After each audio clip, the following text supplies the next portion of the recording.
Shalom, queridos! Hoje nós temos o livro de Zacarias, profeta Zacarias. O livro do profeta Zacarias é frequentemente citado como um livro com ênfase em revelações messiânicas. Isso pode ser visto em seu uso frequente por autores do Novo Testamento, que parecem encontrar muita inspiração para suas próprias mensagens a partir deste livro sobre o estabelecimento do reino vindouro de Jesus Cristo. No livro do profeta Zacarias, aprendemos sobre o zelo de Deus com relação à santidade da sua casa, dos sacerdotes e das ofertas. É um livro muito rico no que se refere aos cuidados de Deus para com o seu povo. Neste livro, o recomeço é algo fundamental para um povo que quase se perdeu na história. Eles precisam recuperar a fé, o culto, a esperança, suas casas, seus lares, famílias, enfim. Na vida, é preciso recomeçar muitas vezes. Para mim, a principal mensagem de Zacarias é a de que nós nunca podemos desistir de confiar no nosso Deus. Por mais que situações difíceis atinjam a nossa vida, o seu cuidado se manifesta de maneira poderosa. Embora tenha nascido na Babilônia, Zacarias serviu como profeta e sacerdote para seu povo depois que ele foi libertado do cativeiro. Neemias 12, 16.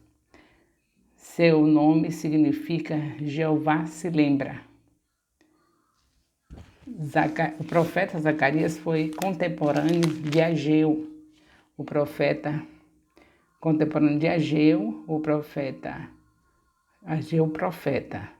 Zorobabel, o governador, e Josué, o sumo sacerdote, como está escrito em Esdras 5, de 1 a 2. Zacarias 3, 1. Ele voltou de Babilônia com outros 50.000 exilados judeus. A queda de Jerusalém, em 586 a.C., marcou a derrota de Judá para o exército de Nabucodonosor.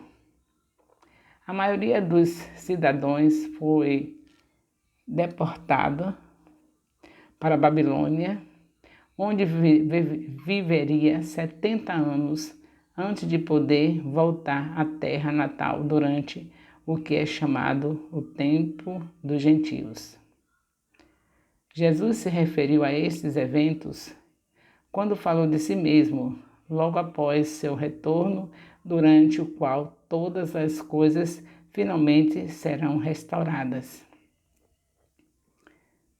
Em 539 a.C., o Império Babilônico caiu para o rei persa, Ciro II o Grande.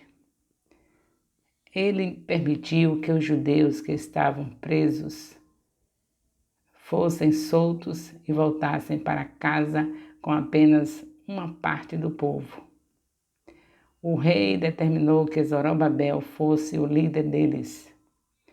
Juntos eles iniciariam a reconstrução do templo, Esdras 1, de 2 a 4. Mas por causa da perseguição, houve uma interrupção nas obras. Passariam 16 anos até que outro rei surgisse e ordenasse o reinício das obras de acordo com os planos de Deus para Israel.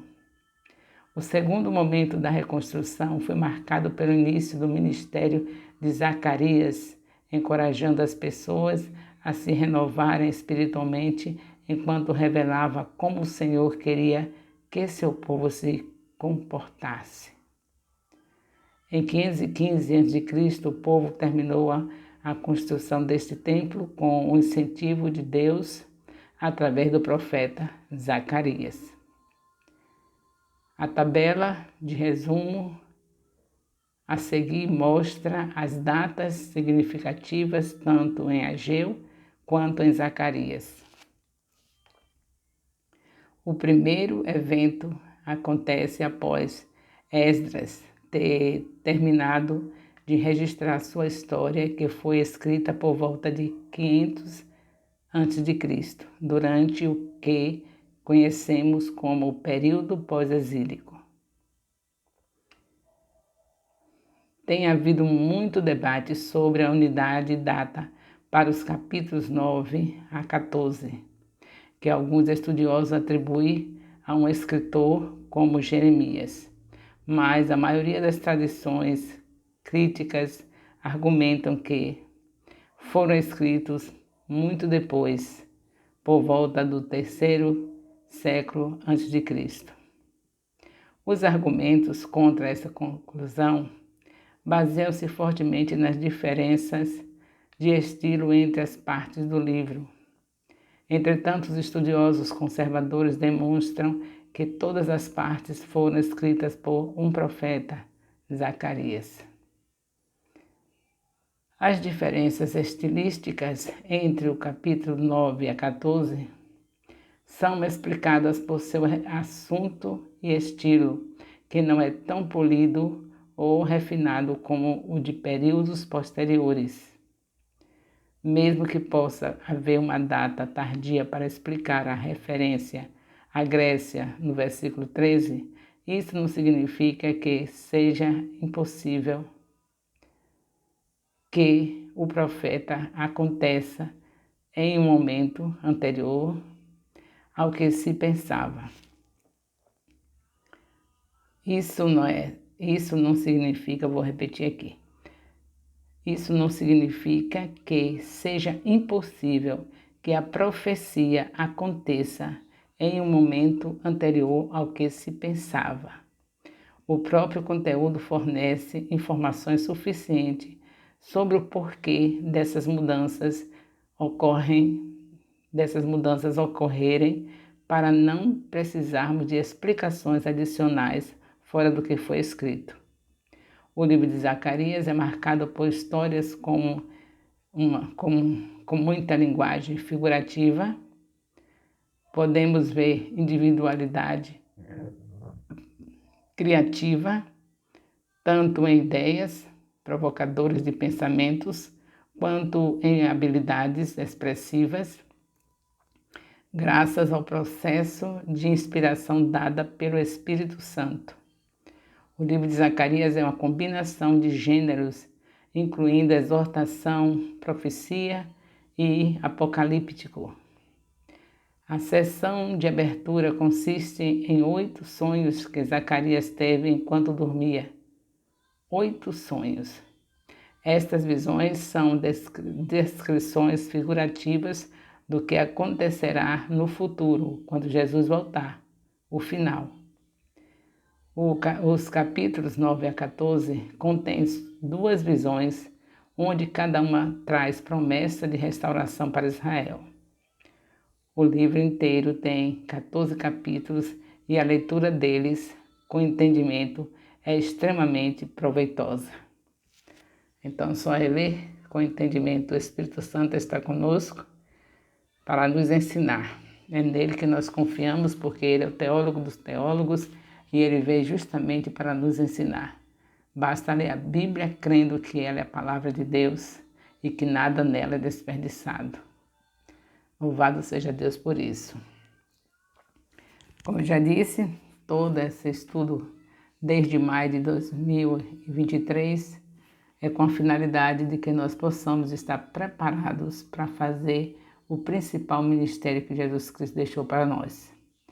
Como está escrito em Mateus 28, versículo 19, Jesus falou: "Ide e fazei discípulos." Nós sabemos que ele também disse: "Vós sois meus amigos se fizerdes o que eu vos mando." Claro que se Jesus mandou fazer, é para fazer com eficiência, porque a própria Bíblia diz que aquele que faz a obra do Senhor relaxadamente é maldito. Por isso que nós recebemos de Deus autorização pelo Espírito Santo para estarmos trazendo de volta o livro santo, a Bíblia, porque estávamos bem devagar. A maioria de nós que estamos, como já disse, profetas e profetisas, todos só querem microfone para pregar. Então, são profetas e profetisas de microfone. Esquece que tem em cada praça, em cada bairro, em cada canto da cidade, lugares com pessoas precisando ouvir falar de Jesus. Mas a gente só quer, todos queremos, dentro da congregação, um microfone. O resultado disso é que nós sabemos que ficávamos estudando só para pregar. Isso aconteceu na minha vida e na vida de muitos, ninguém pode negar. A gente estudava a Bíblia para pregar. E o povo que não ia pregar, não estudava a Bíblia de jeito nenhum. Ficava aguardando no domingo que alguém pregasse e ouvisse ali, e quando saía na porta, perguntava como é que foi o culto. Ah, foi uma maravilha. Qual foi a palavra? Não sabia nem qual foi o versículo que foi baseada a ministração. Então, graças a Deus, o Senhor falou conosco. Traz meu livro de volta para você, que é a vice-presidente desse ministério, ao lado do apóstolo Elias, para você, que para começar de mim, porque eu fui a primeira que gostava de ficar só estudando para pregar. E é uma coisa que foi muito sério diante de Deus o que eu estava fazendo, porque desde a minha infância que eu comecei a ler a Bíblia, aceitei a Jesus no capítulo 12 de Êxodo, com 7 anos de idade. Aos 17 anos já tinha lido a Bíblia toda e continuei relendo todo ano. Amo a palavra de Deus, de tal maneira que em tudo quanto é lugar eu escrevo a palavra de Deus, na porta, nas cortinas, em tudo, até nas minhas próprias roupas. E depois que comecei a tomar posse da minha posição de vice-presidente, de estar sempre do Ministério Apostólico, é claro, Ministério Apostólico Internacional de Jerusalém. Na verdade, não foi quando eu tomei posse da vice-presidência, porque aí foi quando Deus me trouxe de volta o livro, mas foi antes, que eu só queria estudar para pregar. Mas o Senhor me deu essa responsabilidade de trazer de volta o seu livro para que nós possamos cumprir o que Jesus disse. Ide e fazei discípulos. Hoje eu acredito que depois desse período, desde Gênesis, já estamos em Zacarias, não tem nenhum lar que não já esteja transformado. Porque onde a palavra chega, chegou Jesus. Onde Jesus chega, é uma nova vida, é nova criatura. Então, nossas crianças ouvem seus pais falando de Bíblia, sentam para ler a Bíblia com seus pais no culto doméstico. Um capítulo da Bíblia em cada culto doméstico, que é de segunda a segunda os cultos domésticos. E um capítulo da Bíblia em cada momento do nosso lugar secreto, de preferência no amanhecer. E depois do almoço, em vez de assistirmos jornais, para ouvir coisas que a gente já sabe que a Bíblia já fala o que estava para acontecer nesses últimos dias, então a gente vai sentar para orar e ler mais um capítulo da Bíblia. Então, pela manhã, meio-dia e à noite, no culto doméstico, nós estamos realmente no caminho certo, porque está escrito em Salmo 1, versículo 3, que é para meditar na palavra de dia e de noite. Então, graças a Deus, famílias estão sendo transformadas, nós estamos vivendo os melhores anos do Ministério Apostólico Internacional Filho de Jerusalém.